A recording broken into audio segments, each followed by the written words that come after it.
He's come a long way, all right, and this is pretty impressive stuff. I would like to thank HarperCollins Publishing for arranging this guest speaker tonight, Sir Walter Andrews.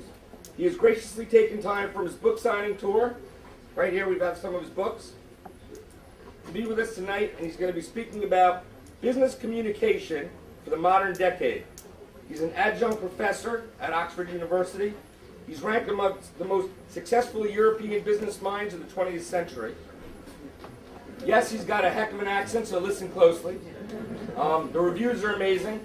I don't even know him, I'm insulting. That's brilliant. That's me. Everybody, please give a warm welcome for Sir Walter Andrews.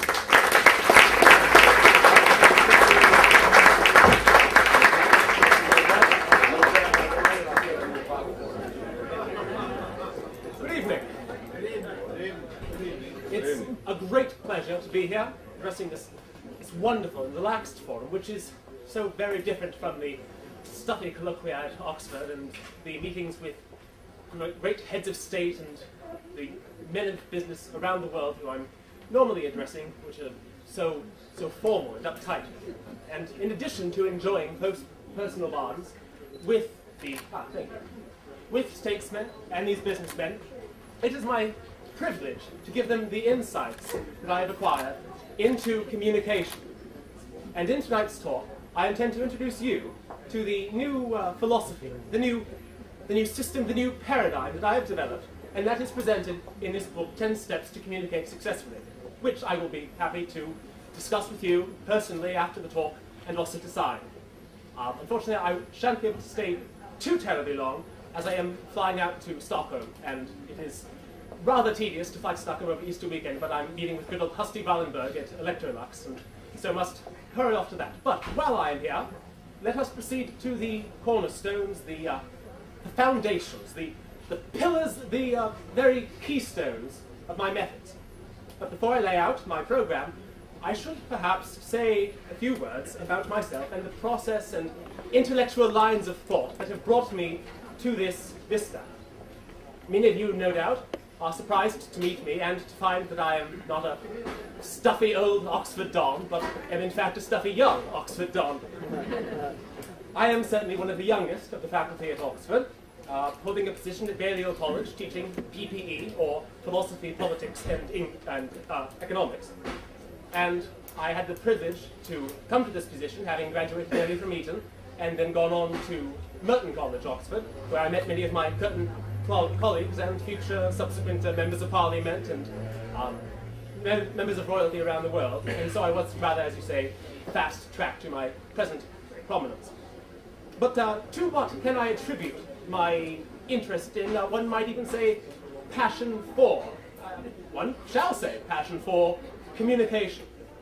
Its origins run deep in my family, but the personal watershed came during my last half at Eton, but though not, in fact, during class, but while we were preparing for the Eton-Harrow cricket match of '98. We were having a bit of a practice match to get our skills in order, and I was fielding at Silly Mid-Off. It was rather a moist pitch, and our demon LBG was attempting to bar his wicket with googly, but unfortunately the deft batsman now did a little bit of a LBD and cleaned a square cut, and because of a failure in communication, Archie Phillips Felixstowe had been moved from fly to googly without my awareness, and we both made for the ball at the same time and collided, which left me disorientated and therefore unaware when the ball came in from deep backward and beamed me one on the head. We'd been at the Pims a little bit, and I couldn't see a bally thing out of my lip, and it rendered me actually quite unconscious and unable to make the game. So it was a stern lesson, a hard lesson, but one that I took to heart and have been feeling rather embarrassed about ever since, although I was glad to learn last February when I was visiting Holland from dear Queen Beatrix that his son Constantine had quite the same thing happen to him during a yachting fixture, so I needn't feel too terribly about that, as Constantine is one of the sportiest royals about. In fact, he's rather sportier than our dear Charles, which is a bit embarrassing for Britain, but Charles is at least very outdoorsy. I keep trying to convince him to put in a golf course at Sandringham, but he won't do it. He's too devoted to his farming endeavours, and as long as he keeps making wonderful bickies and sausages, who's to blame him? more power to him. But don't try his jams. Ever since he's gone green and organic, it's just not worth it. Tea at Clarence House has gone down, but the rest of the winters are still holding out. So Balmoral's still good eating. And I'm trying to convince Camilla to get on to him about the golf course. So hopefully soon his handicap will improve. But my efforts to persuade the Duchess of Cornwall are simply another instance of the immense importance of good communication in our lives. Now, I mentioned earlier that my family had instilled in me an appreciation for communication, and I think that our family history illustrates some very important lessons. I have the honor of being Sir Walter by virtue of being the 10th Baronet of Sprotborough. And the 1st Baronet of Sprotborough made his fortune and earned his baronetcy by building the Sprotborough Lock. Now, many people who have not looked into the history of development in the north of England in the late 18th and early 19th century are under the impression that it's all down to railroads.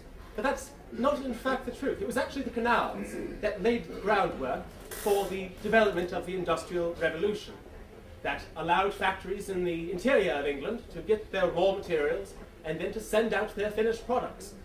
And it was the work of people like my ancestor, the 1st Baronet, Robert Dalrymple Andrews, who were able to propel Britain into the Industrial Revolution and thence into the Empire. So I like to feel that that process of communication, whereby things can come from one place and be sent through a canal and eventually through railroads to another quite different place, is deeply in my blood and has informed my work on communication to this day. Now, in this talk, I will be introducing you to revolutionary new theories and ideas about business communications. But it would have been folly to attempt to do so without instilling in you an appreciation for how vital communication is to us as human beings. And in summation, one cannot do better than to give you the clarity and eloquence of the superlative Roman orator Marcus Tullius Cicero, a fine communicator and one who should inspire us all with his marvelous words from his dialogue on oratory. Ut vero iama della summa veniamus, quae vis aliam publicat dis veros humanes unum in locum congregare, aut ferra agrestique vita, ad hoc humanum cultem civitemque deducere, aut iam constitutis civitatibus leges, judicia, jura describere. Truly profound and inspiring words. And I would like at this juncture to ask, would anyone like to offer their thoughts on what we have learned so far? And please, as we are at a networking event, I encourage you to introduce yourself and to state your company when you begin your speak, and then proceed. You, sir. Yeah, so, Steve Klofsky from Lawson Products. Glad to see you. And I didn't understand a word you just said. The essence of good communication. Anyone else? Sir? Well, you said it like you meant it, so I believe it. Always be sincere. Yes, sir. I would like to know, what is the difference between an African and a European swallow? Something about coconuts, I believe. Thank you. Sir? John Masterson with Thomas & Dunn Electronics. Yes. Are you able to translate any of that quote that you gave? Oh. You don't have Latin, I see. Well, it is much more elegant in the original, but I'll have a bash at it.